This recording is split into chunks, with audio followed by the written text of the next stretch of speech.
مثال ویم. رمضان المبارک میاش راشي مونږ ته مسله پیښ شي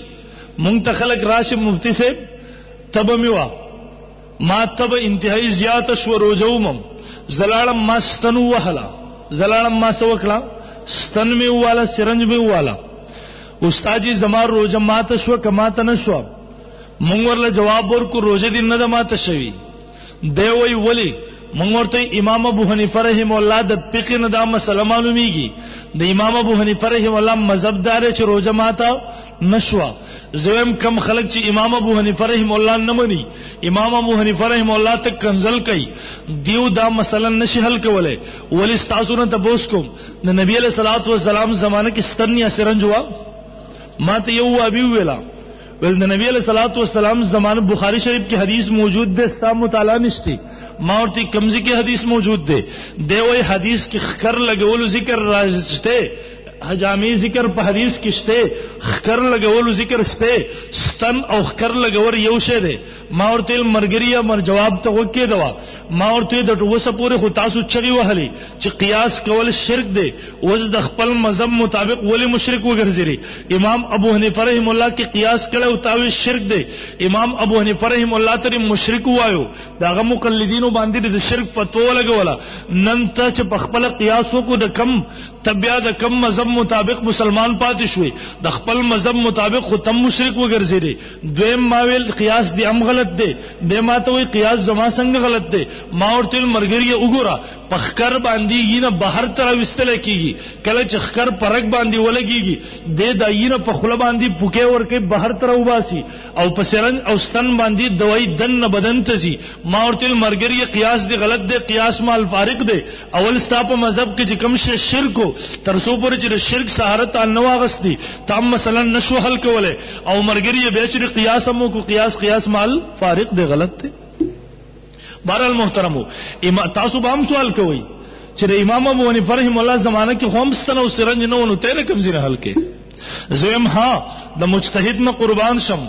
امام اعظم ابو حنیفه رحم الله نه قربان شم الله دې د امام ابو حنیفه رحم الله په قبر باندې کروڑونه رحمتونه راووري زم امام صاحب خو کمالم دا کړل دي چې ترسو پورې د امام صاحب شکریا ادا نه کې ستاره مسلې د منظم مسلې تعالی نظر جی ستاره او داسم مسلې تعالی نظر جی تب شریعت او دین باندې عمل نشي کوله زخو زکوم نبی علیہ السلام فرمای من لم یشکر الناس چاچر بندگانو شکر ادا نکو لم یشکر اللہ دا انسان بد اللہ شکر ادا نکی. امام اعظم ابو حنیفہ رحم اللہ فرمائی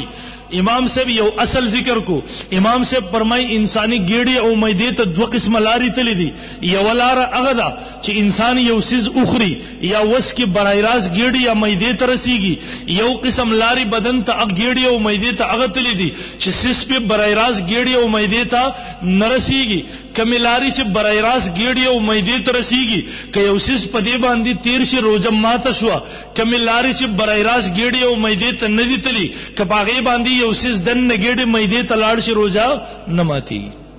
تاسو یو مثال واخلئ رمضان المبارک میاشت ګرمي ده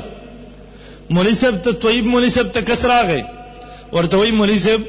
ډېره ګرمي مې شوی و د خار نه رالم ګرمي و او نور وهله و جب مې بهر تر اوتلی و ګرمي و مولوی صاحب یو ګلاس اوبه مې راواغسته و مې کې روزه مې ماته شو کماته نشو تاسو صفت ودا روزه ماته شو یو بل انسان راغی دیوی مولوی صاحب د خان نرالم ګرمي می شو وته کې شو او روزه می و ما یخي اوبره واغسته واوره می پکې ولیکلا بیا می هغه باندې غسل وکړو تقریبا ګلاس نیم ګلاس اوبا د دې یختو د سرو په ذریعہ چې مسامات ورته لکېږي ګیړي او مېدې تلاړي تند تقریبا ختم شو استادو سبت ور د دې سړي روزه ماته شو کماته نشو. امام صاحب رحم الله دغه فرمایي چې کم مسامات دي کم لاري برای راز ګیړي او مېدې ته نرسي ک یو سیس په دې باندې دن لار شي روزه نماتيږي ستالستن او سرنج مسله فقهاو په دې کې حل کړه ستند او سرنج مسله هغه فقهاو حل کړه بلکې زب کم مسلې کې تاسو ته شور هو کم زما خپل مسنې لري و زما کني لس پنځلس مثالونه تاسو ته ما ذکر کړی وي امام صاحب رحم الله دا ټول مسلې تاسو اصول لاندې الحمدلله مسل کړی دي.